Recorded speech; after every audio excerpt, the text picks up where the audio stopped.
want to give George Bush what he wants? The Democratic Senatorial Campaign Committee is responsible for the content of this advertising.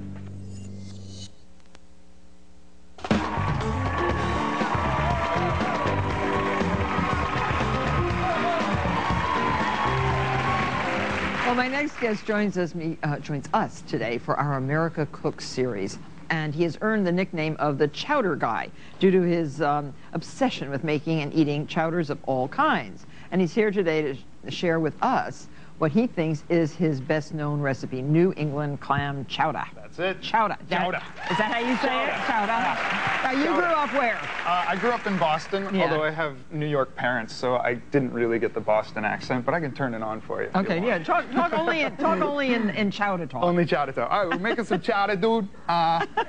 You know, come back from a game of hockey and throw on some chowder, you know. And then, okay, so it's really to feed you and your friends. It is. Actually, this is really for, I was kidding. Hockey's a New England thing, but I know. I'm a surfer. Oh, you're a surfer.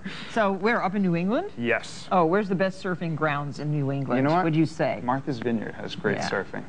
I've windsurfed there. Okay. That's where I learned how to windsurf. Really? Yeah, it's so beautiful. It's gorgeous. Water's cold, though. Yeah, but that's not so bad. Try Maine. Right, right. Try Maine, where I go. You can't even, you can go in the ocean for about 30 seconds. Right. So, chowder. Now, what's your obsession?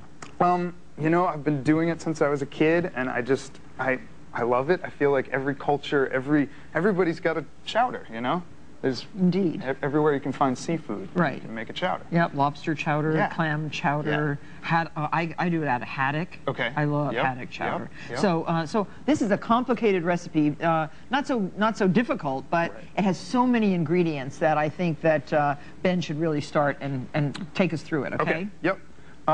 Okay, we're basically layering clams here. We've started with not just one kind of clam. Right. Gosh, my chowder, you know what I use? I use one big quail hog. Okay. Yeah, that's it. Right. One makes a chowder. Totally does. You know, for the frugal New Englander that I am from New Jersey. You guys get one clam. That's it. Yeah. Well, I don't know. I'm using also quahogs, a little smaller than a quahog, but So these I would call like a cherry stone. Yeah, cherry really stone. Cherry stone. Those are steamers. And steamers. I use the steamers and the razor clams because it sweetens the stock. People are afraid of these. I know. Because they're so weird. They're so strange. Yeah, little thin shells and they break but so do you cook them all at the same time? I do. Oh, okay. So you want to put some more in there and we'll turn that on. Okay. And that'd be about 15 minutes generally. Okay. Yeah, those razor clams are amazing burrowers. They're so fast. Yeah. They go straight to the bottom. And okay. And so you add water to this too? Yep, we're going to do that last. So it's about a pound of razors, about 15 quahogs, that medium size, and about 2 pounds of steamers. Yes. Okay. Correct. All right, and then we'll throw these guys on top. Okay. And the quahogs, have you ever dug for quahogs? Oh yeah, yeah. I dig for clams all the time. I love it. It's so much fun. Yeah. The quahogs, I have a rake. I use the rake method. You can do it with your toes too. Yeah, totally. Okay, so I like when you hear the thunk of the rake on the shell. You know it's not a rock. Right, and it's probably a quahog. Yeah, yep. It is. Okay. And so how much water? 6 cups of water. Okay. All right. So we'll just put that on high and 15 minutes? Yep. Okay. That'll do it. And really when the pot starts to, when you hear this, you know it's ready. Okay. We have one that's ready over here. Oh boy, look at that. Oh, and the razor clams are so nice and white. Yep, and they open up. Next step. Okay, so here we have salt pork. Now, I know there's a lot of people who don't do any meat in their chowder. But you like the taste. I like it for the smokiness. Okay. Yeah. So, you know, we throw those in. These are actually going to be our cracklings. So you could make it without it. You could. Like in my family, there's too many vegetarians to put any meat or bacon in it. Right. So, okay. No, you definitely could. You know how it got started? They used to think there was no real protein in fish when they were out on the boats. So they started adding meat to the chowder. I see. So, but now we know we don't actually need the meat. Okay, so you render that down until you get like little bits. Yep. And then when do you add the bacon? Okay, and the bacon I do separately. The reason for that is we're not going to use the grease from the bacon. We're only going to use the grease from the cracklings. Oh, from the salt pork. Exactly. Okay. So these guys, golden brown, really pretty. And that's just for our garnish. Oh, okay, good. Yeah. Nice, Yummy, right? Yeah, usually by the time you get to the garnish, there's none left. But here we go. Yeah, especially if you have a bunch of hungry hockey players or surfer boys in your kitchen. Exactly. Yeah. So I can move this back, and then you can just, you're going to add the bacon right to that? No, what I'm going to do now is I'm just going to pour this off, okay? The reason I'm doing this will go into the chowder. But all that fat? Yep. All that fat. You got to remember. I told you, this is a real hearty stew. Real hearty. I mean, chowders were made for fishermen back in the day. So, you know, I'm trying to stay true to that. And anyways, that's going to cool down a little. You don't want to throw that directly in. And then let's just do this real quick. You have some more. You don't have to put those in there. Yeah, I will. Okay.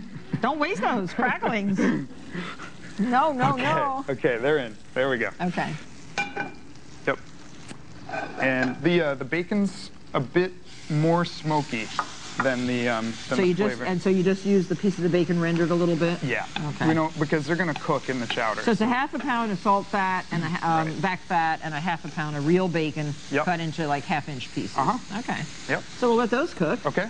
And then how do you prepare those beautiful clams? Okay. Oh boy. The clams. There's some tricks to the clams, which of course, let's see. There we go. All right. Well. Okay, this I don't own a pair of tongs. Right. Okay. So you burn your fingers. You burn your fingers. It's part of the experience. So right. Okay. There's a nice quahog for us. Okay. Yep. So we take that out. Yep. You take it out with a knife. Yeah, you can actually just grab it with your fingers. Will it come out? It is hot though. Yeah. Okay. Yeah. It's no big deal. Okay. There. Okay. Now my grandfather always left some whole. You know, I like them whole. Right? Yep. Yeah, some people think it's like really a lot of clam. What about the razor clams? How do we deal with those? Razor clams, they come out really easily. You can just kind of Oh, these are so plump. They are these are beautiful. Wes, where did you get these fabulous clams? Wild edibles. Oh, wild edibles. Do you ever use them? No, I usually go up to the market, to the new Fulton Fish Market. Oh, okay. Have you been up there? Oh, yes. Beautiful. Look at these. Now, aren't those the weirdest things? They look like little pieces of seaweed growing. Yeah. But look at that, they could grow, but those are razor clams. Yeah. So do you use the whole thing or do you peel off some of that? I use everything. You use everything, yeah, okay. Just throw it in. So do you chop this in half? Yeah, in half is good. In half or in thirds? Or, right. Okay. And what I do is I save a few intact with the meat still in there. What about the steamers? Steamers are a little more complicated because they have that little siphon. Yeah. And you have to take that off. off. So we take that off, okay. Yep. So you just peel off that black part. Yep. Okay. There you go. Like that. Perfect. Okay. And that takes a while. And that's it. So when we come back, we're going to finish off the New England clam chowder. Don't go away.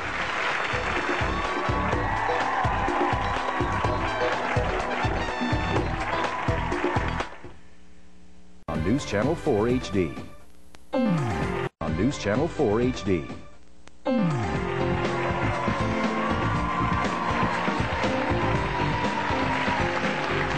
Well, we're back with Ben Sargent from Cambridge, Massachusetts. Did you go to school up there? Yes, I did. Oh, where? The Commonwealth School. Oh, yes? Yes. And what did you study? Besides surfing?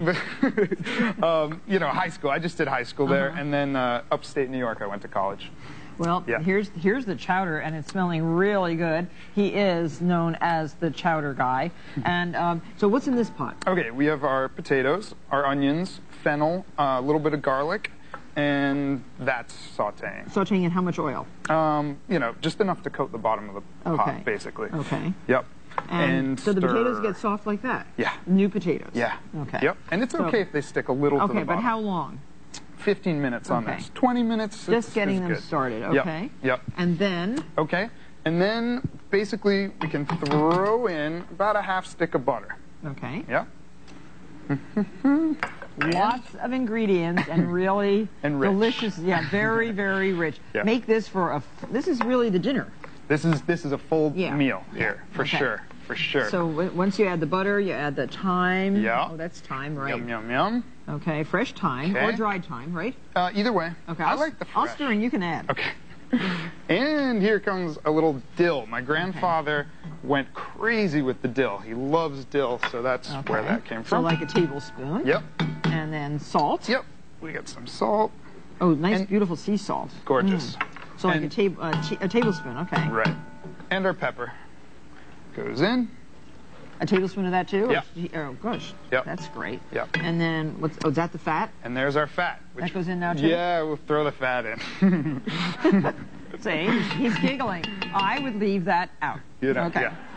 Yeah. But, you know, for New Yorkers, I've had to thicken my chowder a little. Yeah. Bostonians like it a little more milky. Yeah, that's what I like, right. milky. Okay. All right. So there. Very good, very good. So they good. tell you that, or they just... Well, sometimes they look at a brothy chowder and they're like, this isn't chowder, but your spoon is not supposed to stick straight up in your chowder. Right. You know? But yet, sometimes you go to a diner or something and they have chowder and it sticks straight up. Yeah, like with that. flour. Yep. Okay, and then what else? Okay, so basically what we can do now is we're just gonna, this is our stock, which we... The broth from the clams? Yeah, oh, and I like to take the first scoop from the bottom, so it's real briny. Okay. Yeah, that goes in. But don't scrape the bottom because there might be sand down there. Correct. Yeah, okay. Yeah. That's what I would say. Yeah. Okay. Okay. So we have to speed up a little bit. Another one in, too. Okay. So on like medium heat here? Yeah, medium to high. Okay. Yep, keep stirring. So now we're adding the flavor of the sea with that wonderful brine. That's right. And briny liquid from the cooking clams. Oh, yeah. Okay. And the last one I just do right off the top, so it's not, you know. And then you add cream. Yep, and then I add our cream. Now look at, this is just a little cream. Watch this. And you could substitute just milk, whole milk for this, right? Milk is actually wonderful. Okay. I mean, it's But you like it's fine. 6 cups of heavy cream. I like heavy cream. You know, Quart and a half. Here's the thing. Here's the thing. We surf all winter long. So we surf at Christmas time, and you know, yeah. So you have your wetsuits on. And, and you better wet or dry. What are you wearing? Wet. Yeah. But you know, you're going to be burning calories, and you're going to be freezing cold when you come in. So a little fat, a little cream, it's going to be all right. And then when does the bacon go in? We can throw bacon in right now. Okay. In fact. Now, how long should this cook? That needs about 20 minutes, just the way it is, right there. We have one over here all done like that. Yes, we do. And now this doesn't have the clams yet. Oh, yes, it does. Clams are in. Oh, yeah. Clams are in. Boy, this looks so great. Now, what isn't in here? Okay, well, what we don't have yet is our Peter Luger's steak sauce, which is the only bit of New York. How does a boy from Cambridge know about Peter Luger's? Okay, so I'm living in Brooklyn now. Okay. And I tried this stuff, and I was like, you know what? I don't put tomatoes anywhere near my chowder, but I will put a little Peter Luger's. Ready? We're just going to do a dash, okay?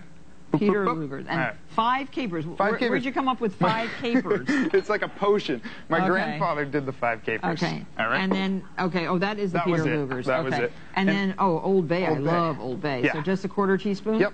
Okay. That'll do it. I'm adding that.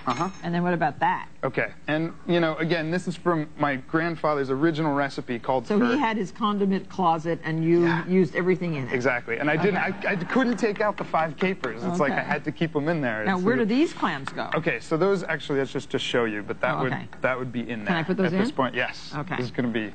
Oh, boy. So you don't want to overcook these. Right. So you add those. As I was in the waiting room, they said, you know. More salt and pepper? Yes. So more salt and pepper, and then scoop it into these. Oh, here's some that's all done. Beautiful. Give me a mug of chowder. Here we go. Let's go. Okay, that's perfect fine. Mugs. Yeah. Perfect mugs. In there. Okay. In there. No, that's enough. That's enough for me. That's good for you. you. Help yourself. I haven't surfed today.